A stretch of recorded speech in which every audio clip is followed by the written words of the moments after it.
Hello and welcome to Footy Judge More people. Sorry I'm being late. It's not my fault. It's his fault. It's definitely his fault. It is not my fault.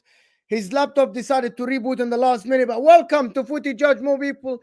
This is gonna be an epic show, so you better like it now. So I don't have to remind you in the middle of the show. I don't want to stop in the middle of the show.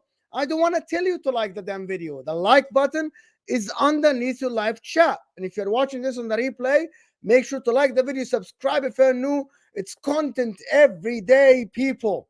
Every day. So hit that like button for me, people. Get us to 100 likes right off the bat. We'll talk about Ten Hag. Can he turn it around? Pochettino, should he be sacked or not? And also, Enzo Fernandez wants out or not? Should he leave, though? I think the main question is that should he leave Enzo Fernandez? And also, Mo is the one that wanted to talk about Saka and Foden. Which one of them has higher ceiling? Which one of them can reach the legendary thing? Both of them 22, 23 years old. Which of them will reach the levels where we will be talking about them 10 years after they retire? If either, of course. But like the damn video, people, hit that like button. And let's start with Bismillah ar-Rahman ar-Rahim. And Mo, welcome to the Double Mo Show. First time. Absolutely brilliant. Let me just like this video really quickly. Just like it. It's 39 likes. Is a bit low considering there's 150 people watching. So yeah.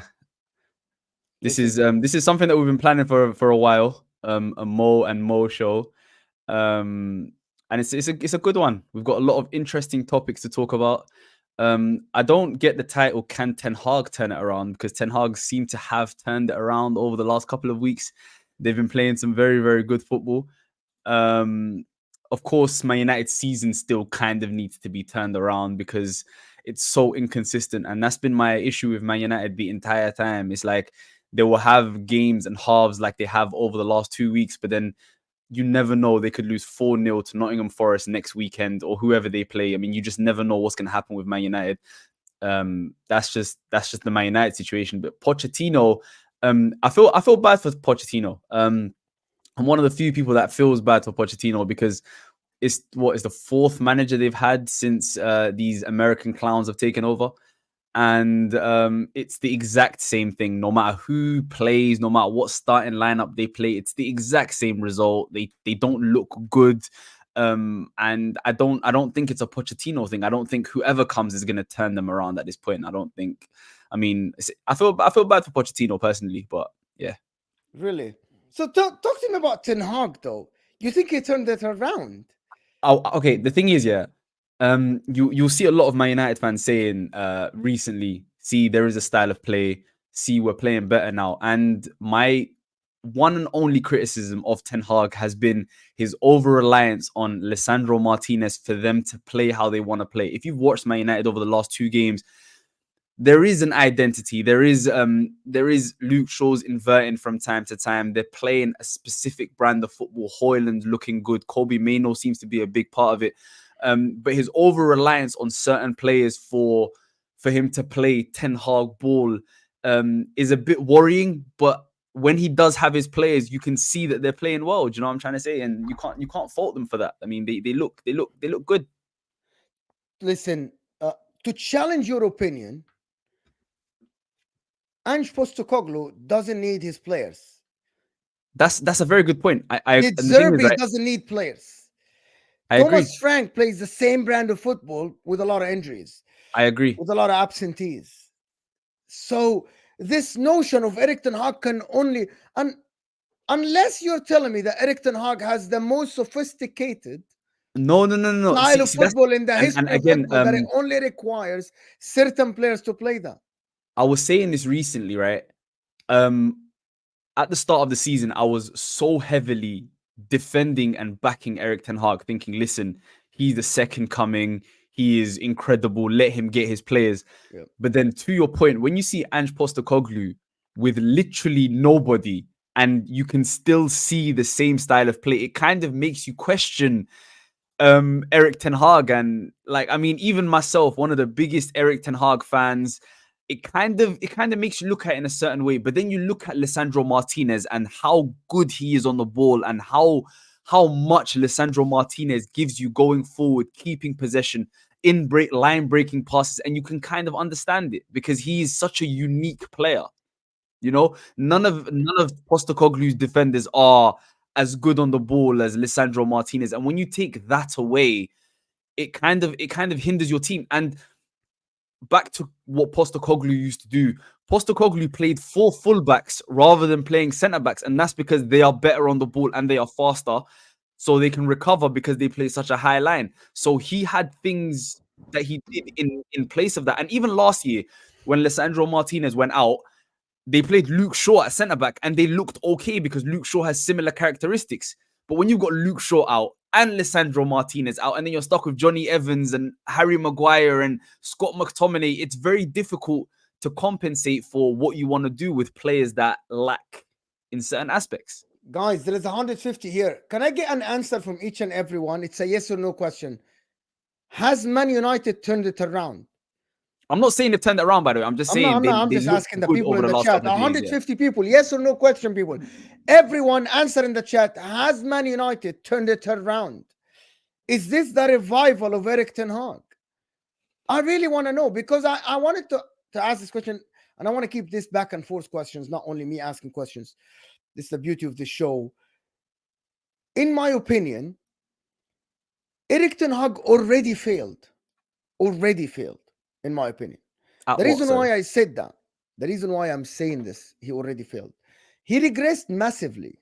And I'm going to keep saying it. I keep the same energy for every single club. He progressed last year. He took them to the cup final. They came third. They had the second best home record. They were a fortress at home. They had the best defense at home. And then comes this season, he regressed. It doesn't matter if it's injuries or not injuries. The style of play is gone, even at home. He keeps chopping and changing his lineup because of players, because he doesn't know who's best in what position. See, that's unfair, because Man United, I mean, I don't want to use the injuries excuse over and over again. Bro, they have so many injuries. It's not like he's doing... I agree with you. It's not like he's chopping and changing. Did he have more injuries than Spurs or absentees? I think so. There was a point where these guys had 11, 12, 13, 14 players missing. Like, okay, he had he had Højlund, Anthony, Rashford. He had Varane fit. Højlund spent time injured. Højlund spent time injured. Okay, I get you saying Salah, but listen to me. He had about 3 starters out. Casemiro, Luke Shaw, Lisandro Martinez. Done. He had Onana, Varane, Wan-Bissaka, Dalot. Oh my God, Varane's been injured for so much this year. But he had them back at some point. Yeah, I know. We didn't see a style of play. He had Amrabat in there, right? Didn't work out for him. And he had what's his name? Bruno Fernandez, McTominay, whatever, right? And he had Højlund, Anthony, Rashford. So that's probably 70 or 80% of your starting 11. If you can't make them play your football... There was a point they were playing Amrabat at left back because they were so short. It happened only a game and a half. It happened only a game and a half. Bro, listen, let me tell you something. Your first choice left back is out. Your second choice left back is out. Your third choice left back, your third choice left back that you bought on loan from Tottenham Hotspur was also out. Bro. You had a point where Dalot and Wan-Bissaka are out. Lisandro Martinez, Man United have gone through some really, really difficult times. Yes, but I counted here. Okay, let's count together, because I think you're making it look like he was missing 7 players or 8 players. He had Onana.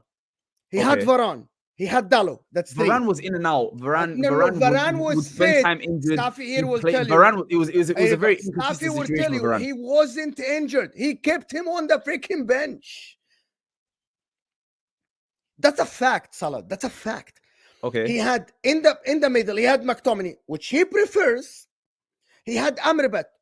You're never gonna let me finish. You're never gonna let me finish. You know why you're never gonna let me finish? Because you know where I'm going with this.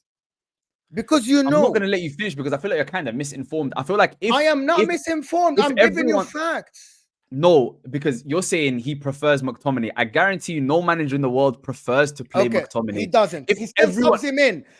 At the end of the games, he subs him in. okay, because their lack I of get depth, why bro. you want to tell me that Eric Ten Hag, when he came to Manchester United, hear me out. You want to tell me that Eric Ten Hag, when he came to Manchester United last season, he was relying on, yes, Kobe Mainoo from the youth team. He's gonna be my superstar next year. No, Bro. He discovered Kobe Mainoo. yeah, He brought Amrabat, and me and you know that Amrabat played good for Fiorentina and could have been used better. He turned out to be shit for them. It's not because Amrabat is shit. Me and you know that. no, we agree on that. We definitely He agree on that. couldn't use him. He misused I mean, everybody. okay, can I say one thing? It's very difficult for a player like Amrabat to play well when you're playing alongside Scott McTominay. And even though I love Bruno Fernandez doesn't help a player like Amrabat.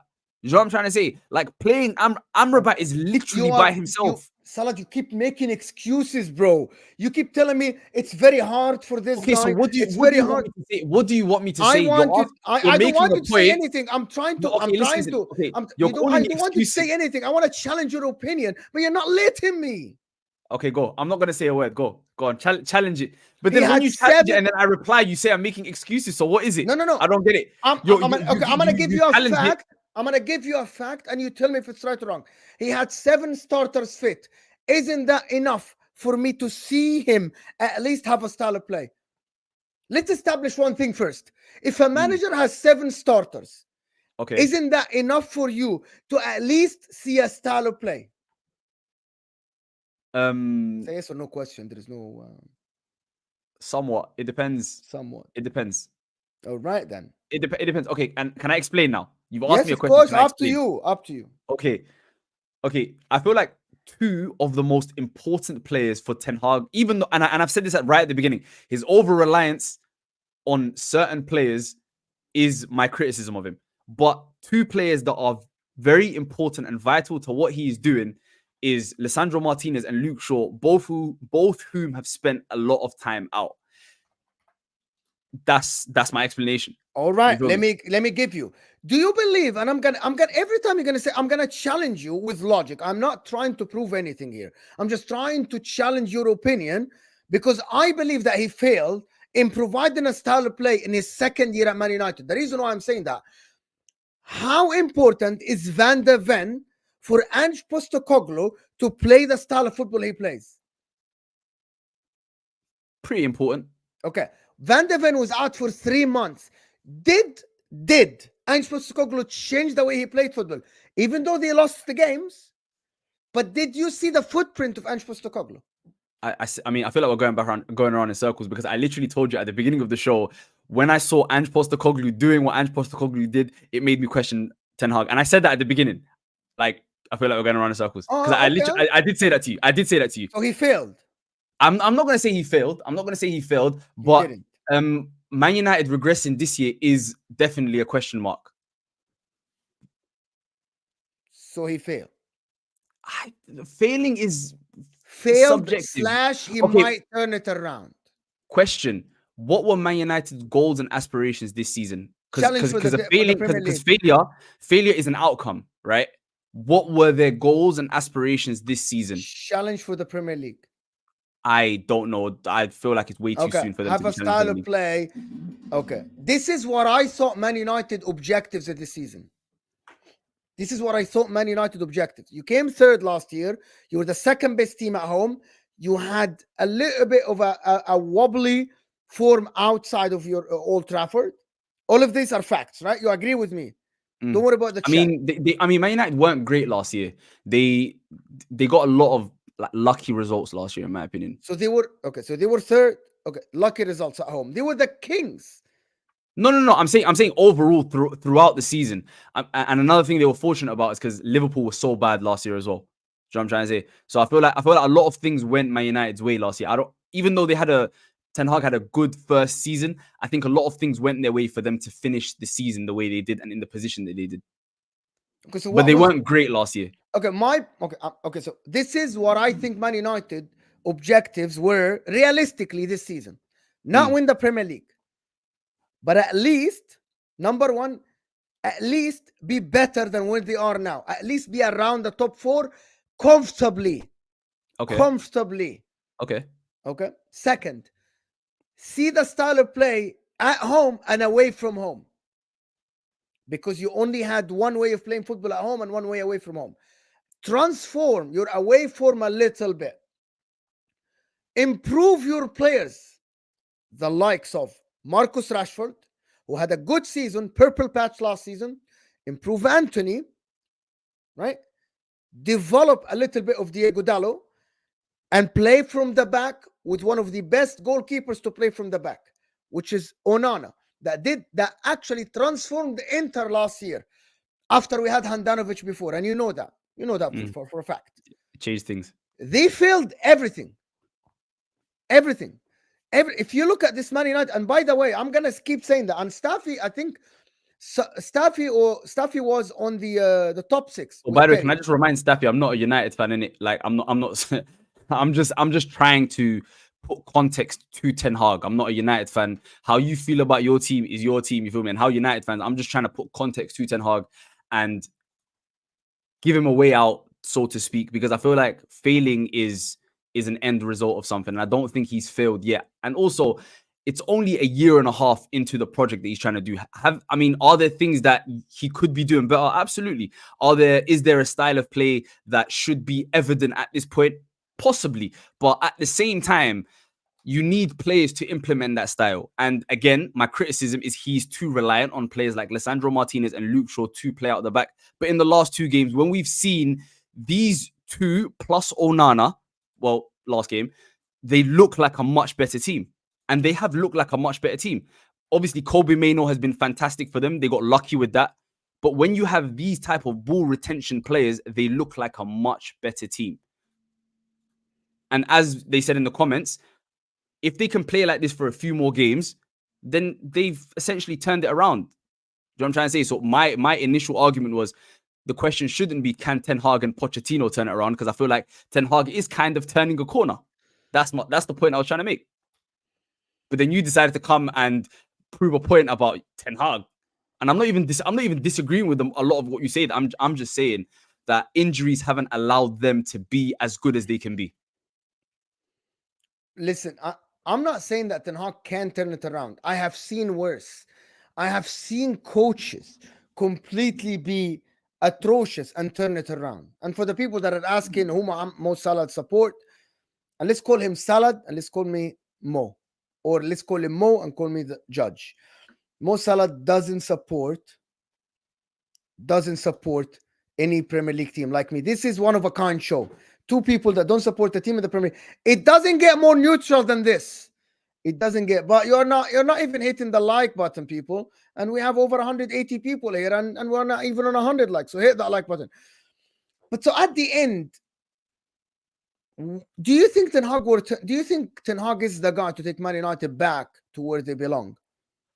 I feel like they've chopped and changed managers so much, they're going to need to stick with one at some point. And from what we saw from Ten Hag and Ajax, this was the man that all Man United fans wanted. I think it was pretty unanimous that before they signed Ten Hag, this was the guy that everyone wanted. So I think give him a chance. Give him more than a year and a half before you pass judgments. You know, I mean, he showed last year with a not so good team that there is something there. He's shown when there's when Man United are a certain level of fitness, they are also they can play a certain style of football, they can get results, they can play well. It's just a consistency thing for Man United. There's times where we watch Man United play and they've blown us off. They look very, very good. They look very, very good. So it's just a matter of consistency for them, and expecting Man United to challenge for the league and be a consistently very good team after a year and a half is unreasonable. Can he or can't he? That's a conversation for another day. But I think given time, and if they can be consistent, they can be a very good team. Obviously, they're going to need to improve on certain areas, but yeah. All right, then. So do you believe if they get top 6 this year, they should stick with him? I think top 6, that would be a massive regression from last year, to be fair. That would be a massive regression from last year. But And do you know that Lisandro Martinez he's is out for 2 months, 6 to 8 weeks? I mean, I was just about to say, now that he's got a semblance of a full squad, if he can improve massively He on doesn't how they have it. started the season. But yeah, Listen, I think if they get top I six, think they they're should going be to change. set. I think because of the ownership and stuff, I think they're going to clean house regardless. They're going to bring their own man in. I mean, we see this at all owners. They want to bring their own guy in, someone that they trust. So regardless of how Ten Hag performs in the second half of the season, I feel like they're gonna change manager either way. Yeah, maybe. I actually think that they should sell a lot of players. They should get new players, and Ten Hag should go. This is just how I think, to be honest. Should go.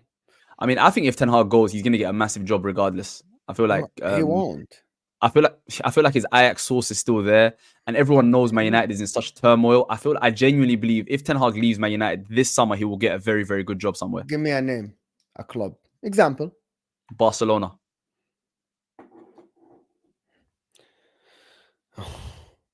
You think he gets a Barcelona job? Okay, so listen, believe look so. at this comment. Villa goes 11 points clear if they beat us. No more top 4 talk after we lose to Villa, and I'm coming for everyone after that. No more top 4 is a massive failure. No Champions League for Man United is a massive failure. Barcelona, you think he gets Barcelona? Barcelona, Dortmund, Napoli, Milan. He'll get one of those kind of jobs, definitely. These are not good jobs. Sorry, he's not gonna get Milan job. No, but I'm just saying, like, those caliber of teams, he would definitely get a job somewhere in Germany, maybe Borussia Dortmund. Maybe he's gonna get a job in Germany. I know that. I actually believe he might get a job in Germany. Moving on to the other coach that you defended, Pochettino. All right, Pochettino. Hear my argument, right? Okay. I saw a style of play that is gone lately in the last 5-6 weeks. Gone. In the beginning of the season, Chelsea used to be the team with the most position in the league, the team with the most chances created in the league, the team with the most passes in the league. Okay, you can go check the stats. Okay, right? And they weren't winning games. So he abandoned this, Pochettino. He abandoned this while losing games. If you're a big team, and I'm going to say this again, and you're sitting below 8th after 22 games, no matter what the circumstances are, you should get sacked. This is my stance on any coach around the world. Barcelona, Inter, Milan, Juventus, even Napoli, right? You consider yourself a big team. If you're sitting 11th, no matter what the circumstances are, no matter who he has on the squad or the roster, you should be sacked. Man United, of course, Spurs. And I believe that if you're talking about the Big Six and Newcastle, sitting 11th, you should be gone. Forget the circumstances. I'm not going to look at context. There's no context here. Should be sacked. Because I will do the same for my club. You disagree, apparently. I'm not disagreeing. Never agree on anything. No. Okay. How are you going to just assume I'm disagreeing just by looking at my face? I don't get it. You have facial expression. With that rhetoric, I can't disagree. You know what I'm trying to say? Like, there's no excuse for any big team to be sitting in 11th place. I completely understand. Let me address your first point really quickly, that he's abandoned his style of play. I feel like managers who aren't ballsy, the Contes, the Jose Mourinhos, the Pep Guardiolas, the Jurgen Klopps, I feel like when they panic, they abandon their system. You feel what I'm trying to say? Because he tried his system, he tried his way, and he saw his team create all of these chances and not win games or score goals. You know, so maybe that's why he abandoned the system. And I feel like the situation and scenario, you know, the situation that you explained, if any big team is sitting 11th, you should be sacked. I agree with you 95% of the time. This is the 5% where I don't agree with you, because 4 different managers came in at some point last year or whatever, and nothing changed, right? You can bring in the biggest manager in the world. I feel like Chelsea is rotten from the top down. I don't even think it's a managerial thing. I think the way they run that club right now is horrible, right? And even if you look at the players, bro, if you I was talking to someone about this the other day. I think it was even on this platform. Someone said if Pep Guardiola, the best manager in the world right now, undisputedly, if he goes to this Chelsea team, the max he has them is at 6th, and that's him from this position. No. I'm saying at the start of the season, you give Pep Guardiola this team. Top 4. They get top 4. I don't think so. And even that's debatable with the best manager, one of the greatest managers of all time, right? This is a top 6 team, and that's with Pep Guardiola. You're not going to get a Pep Guardiola. You're not going to get a Jurgen Klopp. Whoever you get, how much does it really improve you? You know? Like, this team is not that great. Like, no matter who you get, how much, like, Chelsea are on the 11th best team. But at the start of the season, even before we took managers into consideration, so many people, including myself, didn't have Chelsea in the top 6. At the start of the season, just by looking at this squad, compare this squad, this first 11, to any teams that's above them right now, you will struggle to put players from Chelsea into these teams because they're just not that good.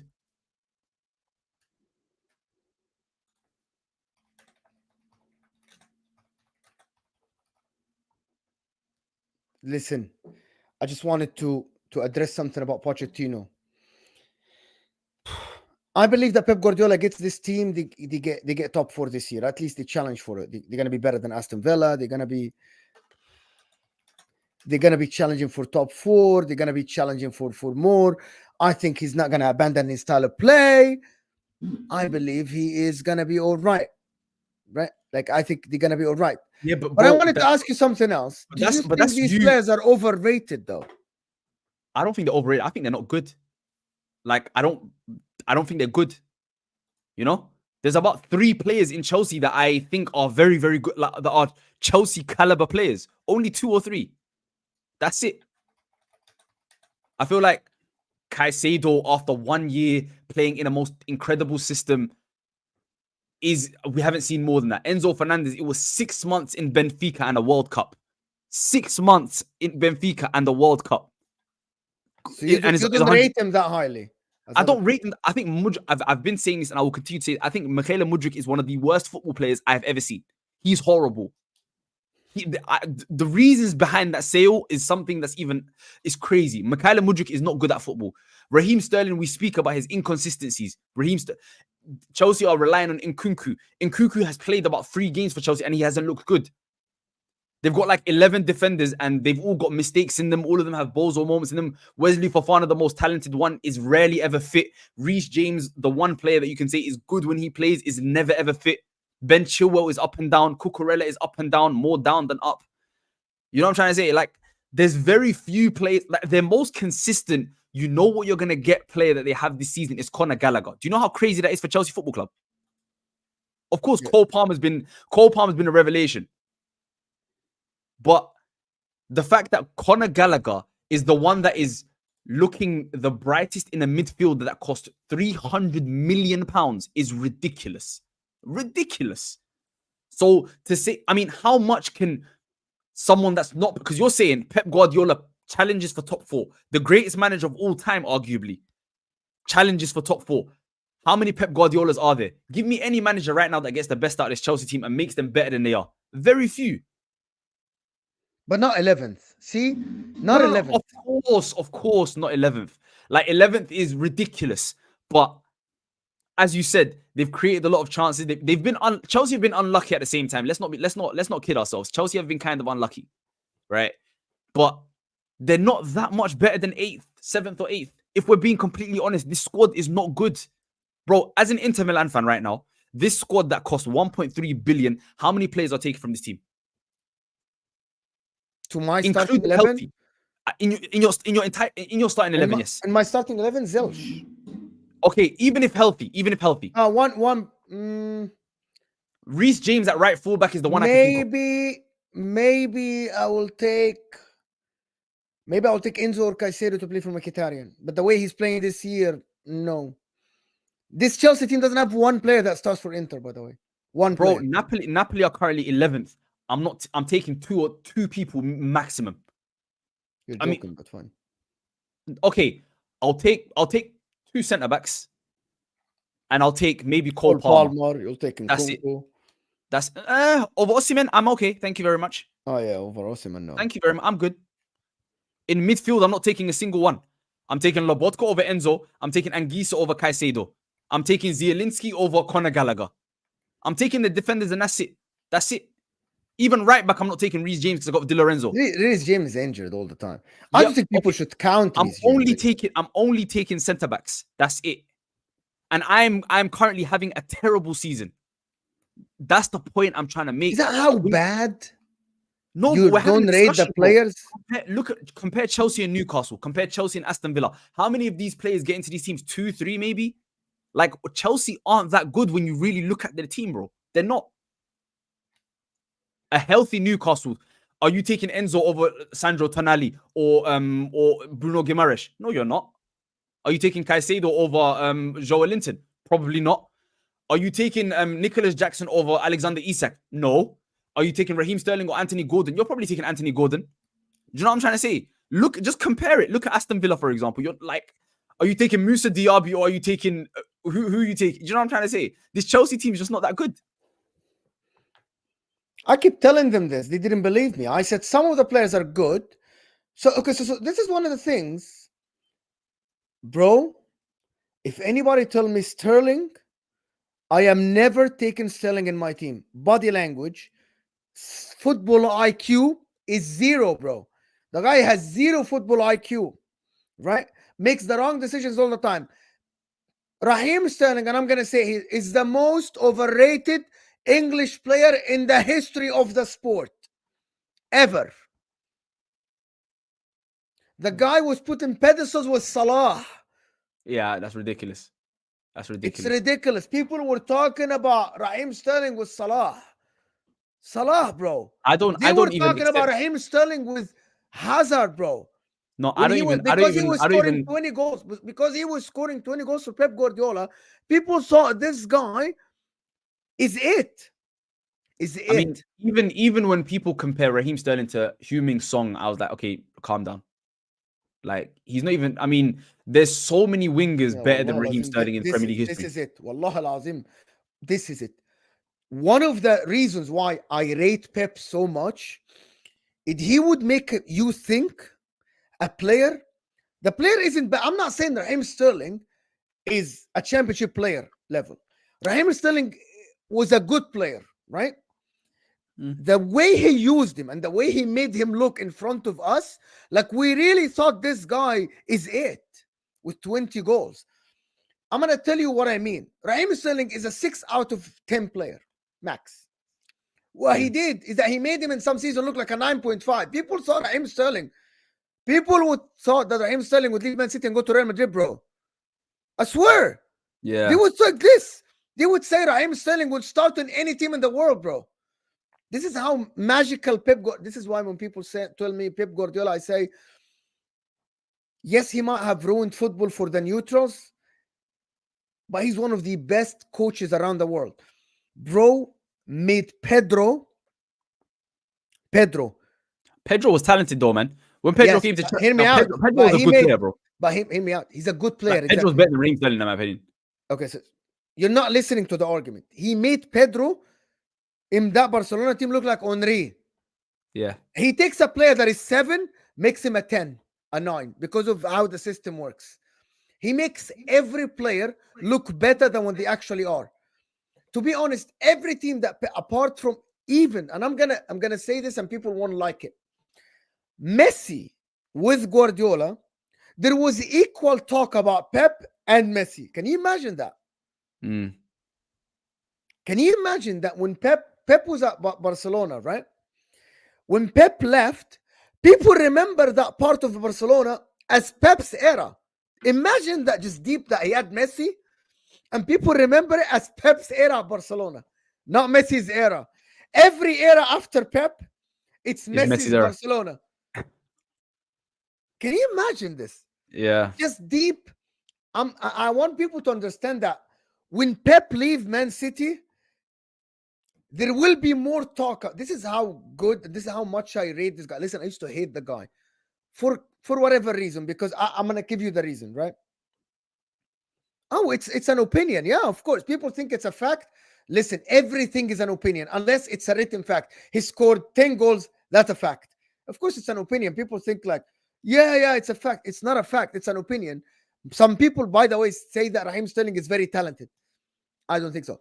My point is, when Pep leaves Barcelona, Pep Man City, people will remember this era with Pep more than KDB, more than Foden, more than anyone else. Oh yeah, 100%. Like No, it but will be Pep, and these players were absolutely magnificent. apart from maybe Kevin De Bruyne, there's not really a standout Man City player. I mean, they're all kind of on the same play. I mean, none of them are Messi. If you're remembering an era as the Pep era when Messi's there, of course they're gonna remember it as the Pep era when it's guys like Kevin De Bruyne. No disrespect. Watch.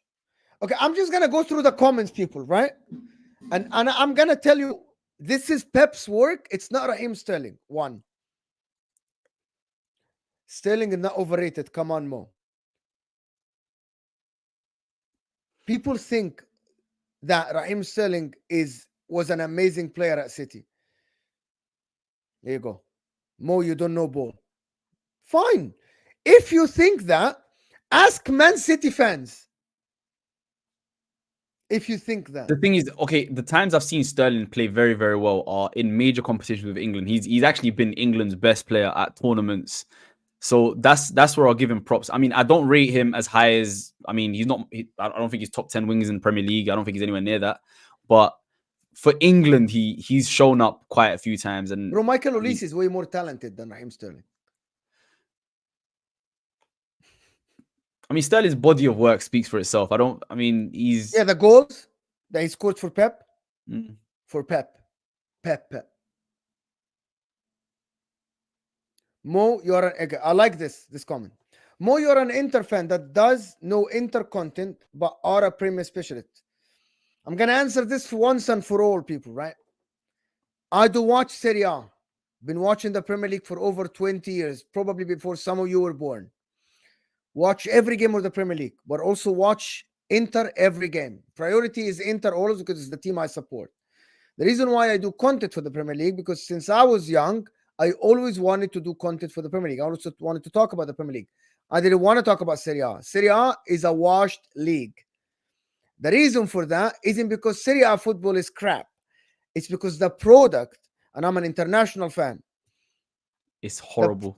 The product, I don't go to the games. I don't go to the games. What I watch at the end, why is it so dark on the TV? Why is it so dark? Why the pitch is called the potato pitch? Why Luton pitch look much better sometimes than some state, a big state than the Olympico? That's what people don't understand. Yeah, this is it. The people don't understand.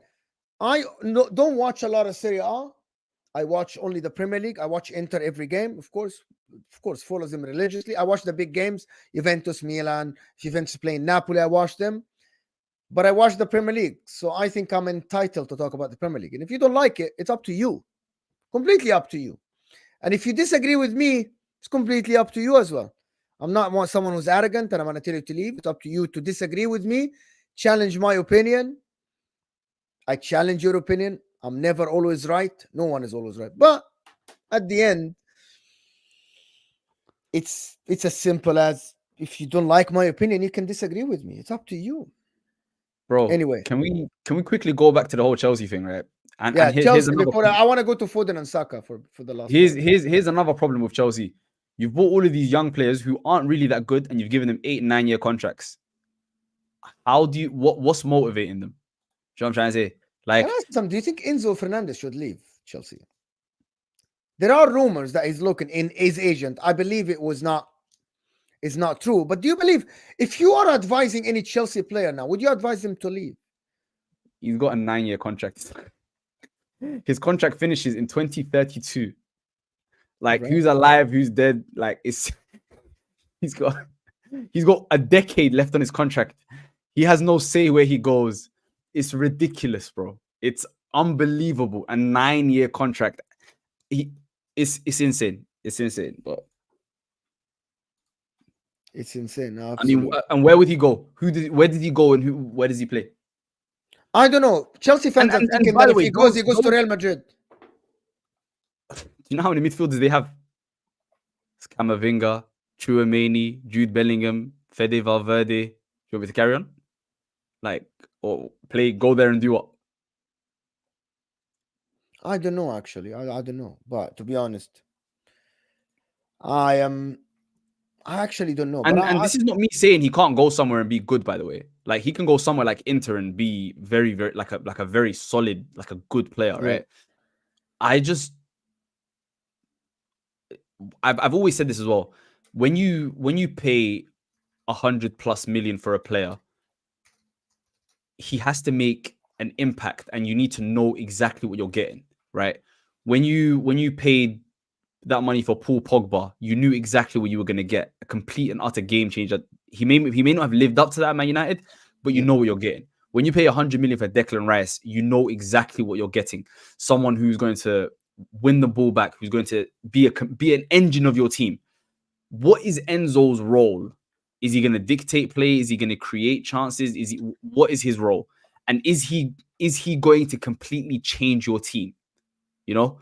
And that's why that signing never made sense. If he goes somewhere that's already made team, like as you said, if he just goes to Inter Milan and replaces Mkhitaryan, he could be a fantastic player. Yeah. He could be a very, very good player. But when you're a team that's essentially rebuilding, which is what Chelsea were doing when they signed Enzo Fernandez, what is your aim really? You know? And I've said this on your podcast, or I've said this on your show before. The problem with Chelsea are they're not signing players for a system. They're just signing players. Like, how do these players even fit with each other? How do Enzo, Caicedo, Nkuku, and Cole Palmer, how it just seems like they're just trying to get players that they think are talented and try and fit them together. That's an impossible job for any coach that's not Pep Guardiola. Oh my God. Ahmed. Oh my God. Yeah.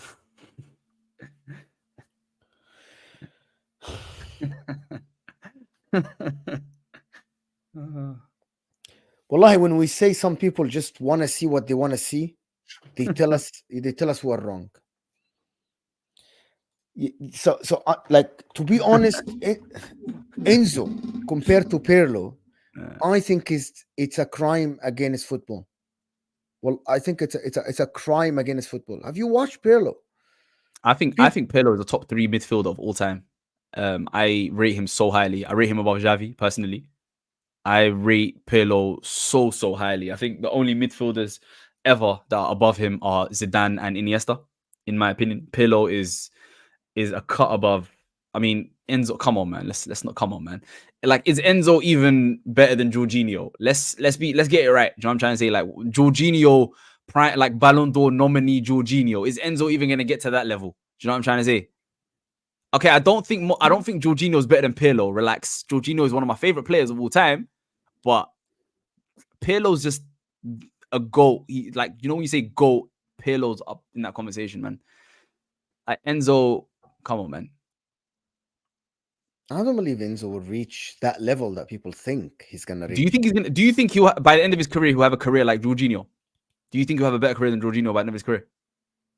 What is Jorginho's career? He didn't win anything with Napoli. He didn't win anything with Napoli. He went to Chelsea. I forgot who I was talking to. Tuchel took over, and he played all right. He didn't play all right. He didn't play. Stop it. Don't be disrespectful. All right. Jorginho wasn't all right. Him and Kante were formidable in midfield. They complemented each other. Formidable. Yeah, they were formidable. That's how you win the Champions League, with a formidable midfield.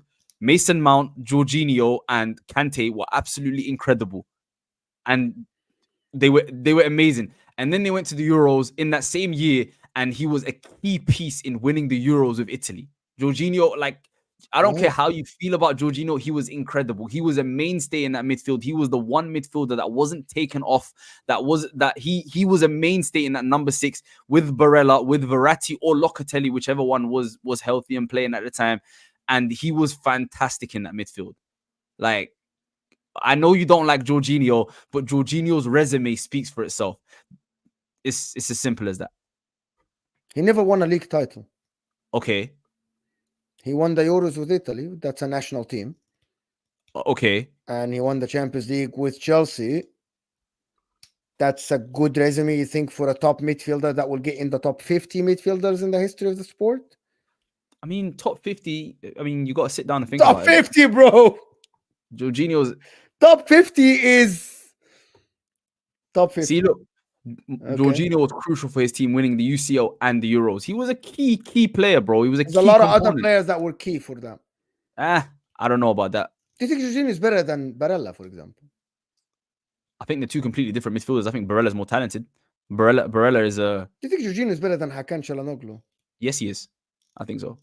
Çalhanoğlu. By the way, Hakan these last year and a half has been on something completely different, innit? But Jorginho over the last 7-8 years has consistently been a very, very good midfielder. I actually don't think Jorginho is all of that, but it's opinions. Yeah, I know. We've had this discussion. We've even had this discussion What privately. discussion off air, bro?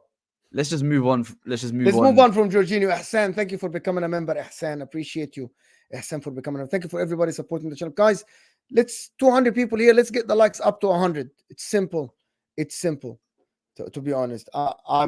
Listen, I wanted the last part that you wanted to talk about is Saka and Foden. To be honest, people, I actually wanted to speak about Jorginho, and I wanted to speak about Mohamed Salah. Why does he get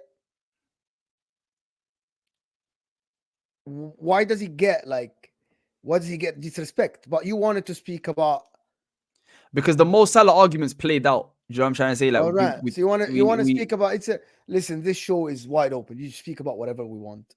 Yeah, no. There's no agenda here. I think Mo Salah, I think Mo Salah gets spoken about the way he gets spoken about because people put him in conversation he has no right being in. But we'll have that discussion another time. We're not going to do that right now because I know Mo's Egyptian. He holds this to his he holds this to his core. And I don't want to not be invited to this show again, so I'm gonna watch my mouth. The reason I mean, to be fair, I actually wanted to get your opinion on the Saka and the Saka and Foden thing, because it's been ever since. It's like it happens all the time. Foden scores a hat-trick or has a good game. Oh, star boy, where's Saka? What's this? What's that? Saka has a good game. It's Foden. Oh, Saka, star boy. First of all, what do you think about that? Like, what's your take on that argument? That's first and foremost. It's going to be tricky.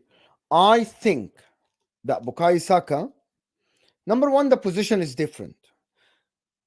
But the conversation is, if you're going to ask me to take one player, I have one choice to take one player for the future, right? To take one player for the future. At the current moment, I'll take Bukayo Saka. At the current moment. However, it's a conversation. I would be very, like, I wouldn't make that choice with a full heart saying that I made the right choice. I would think about it many times. I would absolutely be like thinking about it. I would lose sleep over it. You know what I mean? However, I would take Bukayo Saka over Foden. Can you put Football Capo's comment on the screen? Because that is 100% how I feel about the situation, by the way. But carry on. We'll discuss this in a second.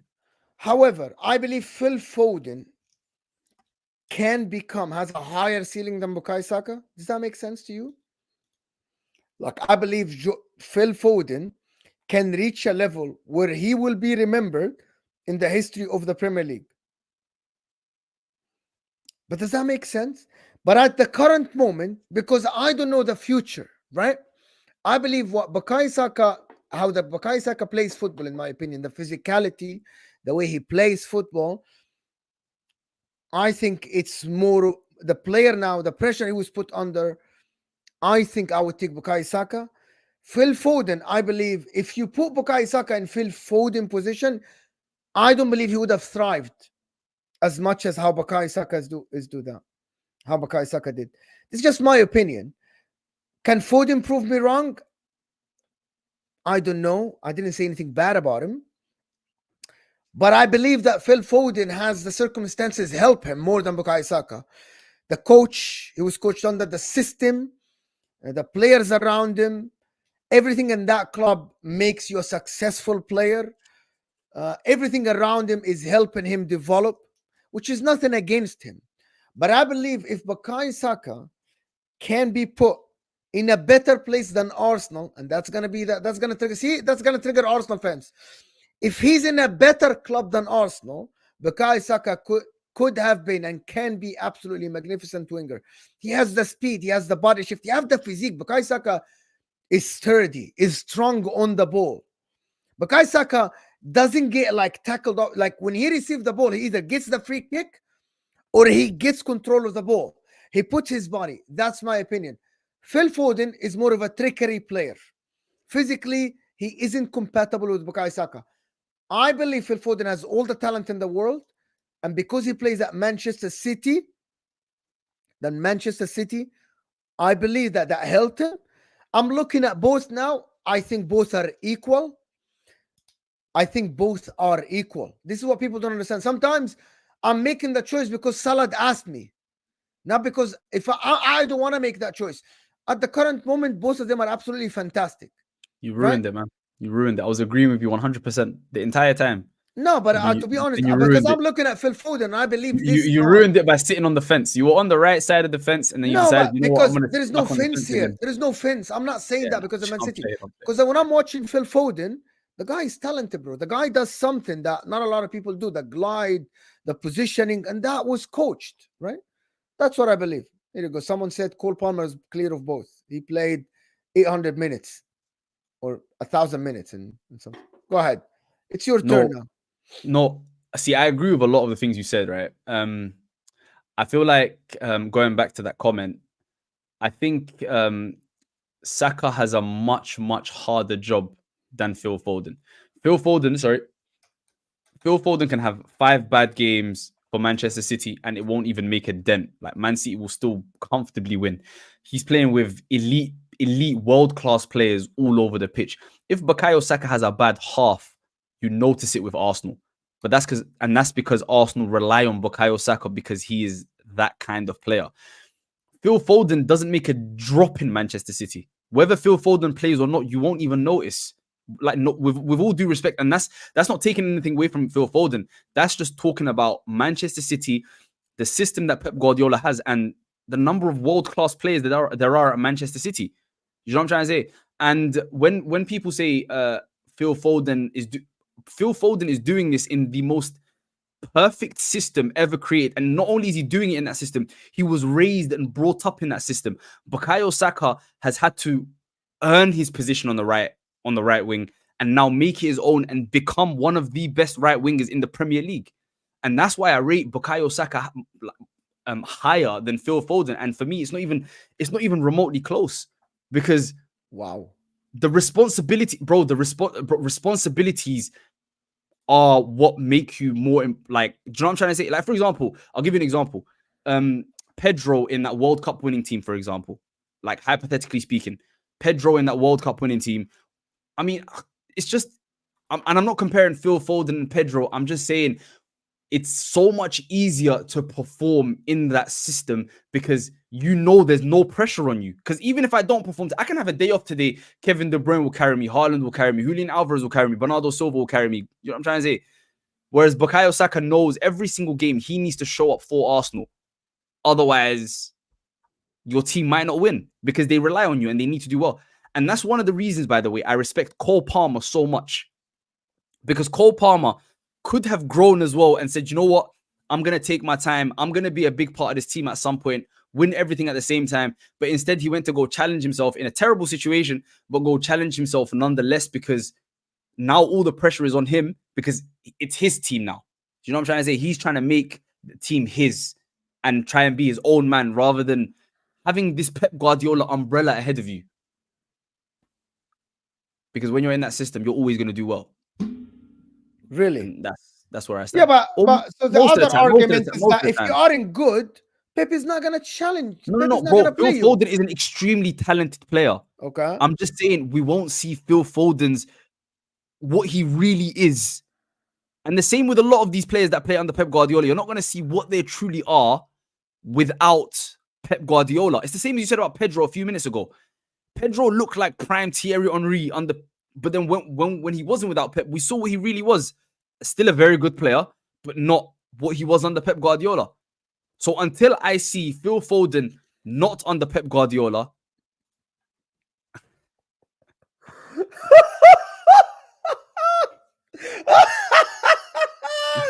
This is the comment of the day, bro. MCFC protocol. This is the comment of the day. You just decided from this day on, you're just gonna hate this guy. Sorry, bro. I had to cut you off because this comment is magnificent, to be honest. Why? yeah, I think he makes. I think it's just people get triggered. If I you think he's speak talking about bad you. I don't about think he's talking about me. Saka, Arsenal fans would absolutely slaughter you. If you speak about Palmer bad, oh my God, Chelsea fans will come for your head. Like, it's literally this that you have to. More, you two are sometimes delusional in discussing football with the knowledge you two are applying. Maybe I don't get it. Do you believe that? Okay, so let me ask you something. Do you believe Phil Foden goes to Real Madrid, Saka goes to Real Madrid, who'd be better? Oh my God, Saka for Real Madrid with Vinny on the other side, with Jude Bellingham, and that would be majestic. If you ask any Real Madrid fan who they're taking, they're probably taking Bukayo Saka. Really? Because what does Phil Foden really add to Real Madrid? You know, like, no disrespect, they've got everything. Bukayo Saka actually is an upgrade on what they've got at the right wing, on Rodrigo, in my opinion. Wow. Saka is a fantastic, bro. Saka's amazing. Bro, take Saka, question. Take Saka out of Arsenal. Are they title contenders? No, but that doesn't go against Foden, though. No, it just goes to the importance. I mean, okay, swap them around, right? With Phil Foden at Arsenal, I don't think they're as good. They're not as dynamic. They don't create. Do you think if Saka goes to Man City on the right side, yeah, he improves that right side, and if Foden goes to Arsenal in place of Odegaard, for example, do you believe Arsenal get better? I don't think Foden is better than Odegaard. I think Saka is better than Doku. Yeah, so this is very. Oh my God! All right, I didn't know that. So we just put in I hypothetical. I just think Saka. I think Saka's so underrated. And do you know the craziest thing is, I'm not a numbers guy. I don't like talking about stats. I don't talk about GA and stuff. You know that I rarely bring this kind of stuff up, right? This is supposed to be Phil Foden's breakout year. His season that he's nailed down a position in Manchester City, and he scored a hat-trick yesterday, right? Phil Foden and Bukayo Saka in a season where Bukayo Saka is apparently not having a great season, they've got the same number of goals and assists, 15 GA, 15 GA. In a season where Phil Foden's supposed to be this incredible, having a great season, Bukayo Saka's not been doing well, and he hasn't. And that's the reason Arsenal have struggled in front of goal, and they've struggled to be as attacking and score as many goals, is because Bukayo Saka's not been as great. They've got the same number of goals and assists. So it just goes to show, like, Saka's and Saka's not playing for Manchester City. Can you imagine the goal if Raheem Sterling was scoring and assisting that many goals for for Man City with Pep Guardiola? Yeah. Sorry? No, go ahead. Sorry. What would Saka be doing under Pep Guardiola? Can you imagine the kind of animal Saka would have become under Pep Guardiola? Of course, it's just hypotheticals and it's never going to happen. But it's all we can go off when you're making these arguments. You know what I'm trying to say? But based on what we've seen, bro, Bukayo Saka for me, man. Ban this guy. No, this guy's gonna be here regularly soon. You guys are not gonna like it. Okay, so let me ask you: do you hate Man City? You don't like Man City? I'm indifferent about Man City. The only team I don't like is Liverpool. I'm indifferent about Man City. Hopefully, they win the league. Really? Yeah. So Liverpool won't win the league. Do you believe Arsenal? So Liverpool win the league. Yeah, I don't mind if even Arsenal. I would prefer Man City to win the league because there's not that many Man City fans. If they win the league, it's indifferent. No one really cares. Really? I do. Okay, can I say something? I think City are the best run football club in the world. And that's why I think even after Pep Guardiola, they will continue to be good. They won't be as dominant, but they will continue to be a very good team because Man City are run incredibly well. Yes, they were spending a lot of money at the start, but now they don't even spend as much money. Like, as in that their net spend isn't that great. As in isn't as high as some of these other teams. They recruit very, very well, and they just run they run incredibly well. Just no one cares. You know what I'm trying to say? That's all it is. Capo, thank you, Football Capo, for the support. He's saying Grealish not included in this debate says it all.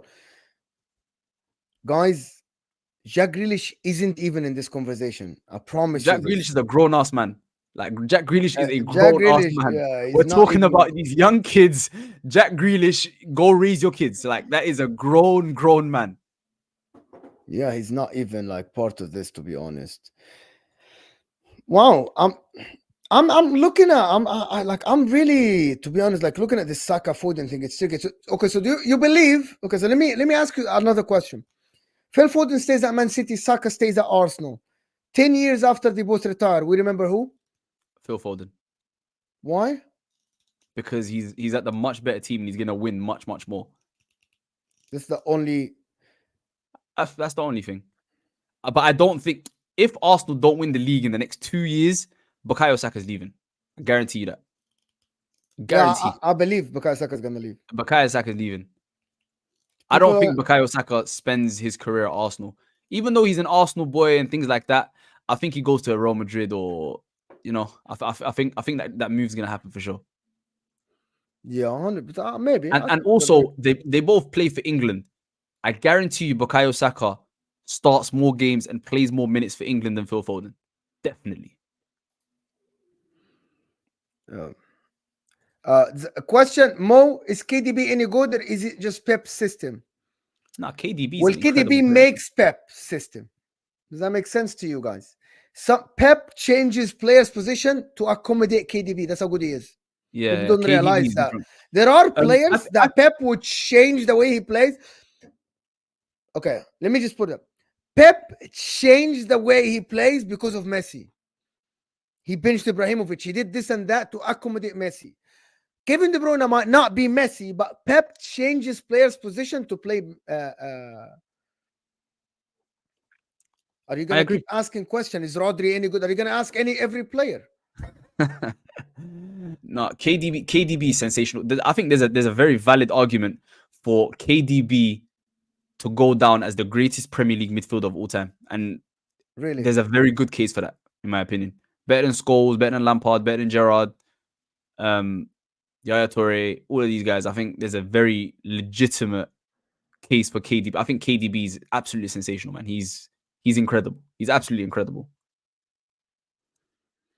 Ahmad, thank you, Ahmad, for the support. Ahmad, Foden and Palmer situation isn't comparable. I agree with this. Foden was scoring in UEFA Champions League semis at the age of 21, man of the matches in cup finals at 19. Palmer started 10 games for City total. Do you guys know that Cole Palmer played 600 minutes for City in the league total? And he left at the age of 21. They aren't comparable. And I'm going to say this. I think Cole Palmer is 1 or 2 years younger than if he was that good, Cole Palmer, he is a good player. If he was City's level, he would have started more games for City. Because I mean, City we saw had that a this lot year. of injuries. You know what I see it? Oscar Bob.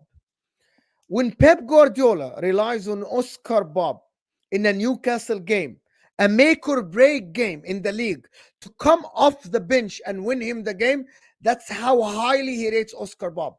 I don't think he did this with Palmer. He did this with Palmer in a Charity Shield or an FA Cup or something. But in the Premier League, away at Newcastle, Cole Palmer started in the UEFA Super Cup, bro. Like Cole Palmer, this was in the Super Cup against Sevilla. Cole Palmer started and he scored the equalizer as well. But that's not a great game. What are you talking about? No, but everyone think knew the European Super Cup is more important than Newcastle away in the Premier League when you're 3-3? Bro, the point I'm trying to make is this was going to be the year that Cole Palmer makes a claim for himself. He wasn't going to play a minute for City. What? He wasn't gonna play a minute for City. Come on, Doku man, was you're gonna play crazy. more than You're him. crazy. You are Doku's gonna. genuinely crazy. If you think, bro, Cole Palmer was good after He's the he's after a the. listen. You're Come on, mistaking man. what I say. He's a good player, talented No, no, player. no, no, He isn't gonna. bro. He wasn't gonna play for City. He I wasn't. guarantee you, after Mahrez left, that right side of midfield was going to be He Cole wasn't Palmer. gonna start over Foden, Bro, listen, Bernardo, Cole or Palmer was even going to Julian play for Alvarez. Manchester He City this year. wasn't. No, he wasn't. I guarantee, He wasn't. bro. He wasn't Okay, gonna you know what? start. After this, people are even saying We it. can go ask Palmer Pep. was supposed to start with Mahrez We can go replacement, ask Pep. bro. We can look at Pep's quotes and like the Of information is course, there, he bro. says that. Bro. Of course, he's very talented. Oh my God, everyone is triggered when we say something about their players, and I hate this, guys. Why can't you just be objective?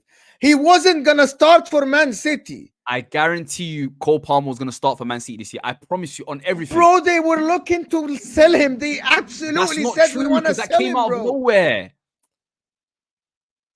Bro. Pep Guardiola said to Cole Palmer, they were looking to loan him out, and Pep Guardiola said, it's either you stay or we sell you. That proves that he wasn't in the plans. Bro, listen. What are you talking about? Bro, Of course, he's gonna come out and say Cole Palmer is this. He was trying to sell the guy, Salad. He was Nope. literally trying to sell him. Nope, absolutely not. There's no way. Bro, this is documented. No. It's documented where? We can both find articles of people saying different things, bro. No, Cole he Palmer was literally going Pep to said start it's either you okay, go, you listen, stay or you get sold. He's not gonna. He might not have started every single game, but he was going to be a big part of Manchester City's plans this year, without a shadow of a doubt. Without a shadow of a doubt, their preseason said as much. The UEFA Super Cup, the Community Shield, bro. Cole Palmer had an incredible summer, bro. Like winning the Euros with England, bro. Cole Palmer was going to be a massive, good season at City. Cole Palmer was going to have a massive season at Manchester City this year, without a shadow of a doubt, and I wholeheartedly believe that. You believe it? Okay, it's an opinion though. There's only one fact. What's the fact? Neither of us are speaking facts. We're both speaking about opinions.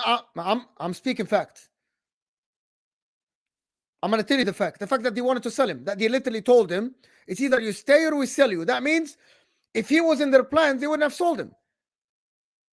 That's just a fact. This is the fact. He No, literally. That's your interpretation. What? That's your interpretation. He wanted more playing time. They said we're not going to loan you. If you can stay and fight for your minutes, or you can be sold. It was not. You aren't in the plans. You have to fight for your minutes. Bro, Cole Palmer was in the plans, bro. You can't look at Man City this preseason, the Community Shield, the UEFA Super Cup, and tell me this guy wasn't in the plans, bro. You were trying to sell him, and you know what I'm talking about. They were trying to get a buyer for the guy. If he didn't play these games, Chelsea wouldn't have come for him for that price. His goals in the Super Cup absolutely raised his price. We all know that. Bro, I don't agree with you, but it is what it is. We can move on. No, I'm not moving on. Anyway, listen, I actually enjoyed this. This is one show I triggered a lot of people. Man City fans triggered, and then they are on my side. Chelsea fans on my side, and then they got triggered. Arsenal fans triggered, and then on my side. That means I'm doing my job, people. Listen, stay on this. There is one super chat from Mina. Yes, Mina. Salad, why did they get Doku before they sold Palmer? They got Doku because Palmer asked to leave. So before they sold him, they wanted to get a replacement. Just common sense. You're not going to sell him without having a replacement already in place. I think it's a straightforward. It's this comment. He chose to go because Pep told him you weren't going to start all the time. It's a straightforward thing. Simple. Bro, even first and foremost, Salah, the new league gunner, you need to stop, right? Because I haven't said anything remotely outlandish. I don't have an agenda. I'm just speaking my opinion. Please stop. He's a fan. I think they're a fan. They're fans, that's crazy. Bro. They're fans. They're absolutely fans. Don't worry about the chat. Guys, all I want from the people in the chat, guys, you can banter, you can joke, but be respectful, please. Respect is the only thing that I demand on this channel. Just respectful. Just respect. Banter is fine. You can say whatever, deluded, whatever, it's fine. Respect is what I demand, please, on this channel. I'm not gonna accept any disrespect on the channel. Okay, you are done.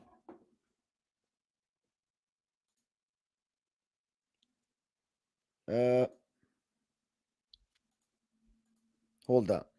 Anyway, listen, people, this has been absolutely fantastic. I know you guys enjoyed it.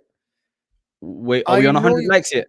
Are we on 100 likes yet? We're not. We're 4 likes away from 100 likes. Guys, hit that like. Come on, guys. Get us to 100 likes. And then, guys, come on. Get us to 100 likes. You guys are... I don't know why you're not liking the damn video. Anyway, listen, people. Before we go, I want to thank everybody that super chatted the show. Anybody that supported the channel. Tomorrow is Kunle and Jacob. 2 p.m. UK time. It's going to be absolutely fantastic. We're going to absolutely do a show at night. I actually enjoyed the show massively with Mo, with Muhammad Salad, of course, one of my friends, of course. I actually love guys, this show. 3 more likes, please. No, it's already, we're 110 already. They like the video. All right, nice. They did already. They like the video. See, guys, you know how to like the video underneath your live chat. You just don't want to because you're enjoying the show too much and you're triggered in the chat. So you aren't liking the video. MCFC protocol, so funny, man. He's amazing. He's absolutely amazing. Supporting the channel massively. Get relegated this year. Bro, this guy is always supporting the channel. Always. Yo, this guy, Manny's like always respect the Dundee United Blackpool Ukrainian panelist. Man's bringing the colors. Someone earlier said he's wearing a Hull City top, he's wearing a Vikings hat, and he's a Napoli fan. This guy is genuinely confused. The reason is I went university in Hull City. So obviously went to a lot of Hull City games. This was when Andy Robertson, Harry Maguire, Tom Huddleston, when all of those guys were there. So yeah, I've had some experiences. But yeah. No, guys, thanks for having me. Mo, it's a pleasure. Hopefully we can do this more often. We'll see you tomorrow. Hopefully we'll see you tomorrow. No, not tomorrow. Tomorrow, guys, we'll see you guys tomorrow. In the morning, in the afternoon, and after the Chelsea game. Turn on the notification bell and we're out, people. Thank you so much. Stay here. It will take you to Staffy. Let me just confirm it's going to take them to Staffy because, yes.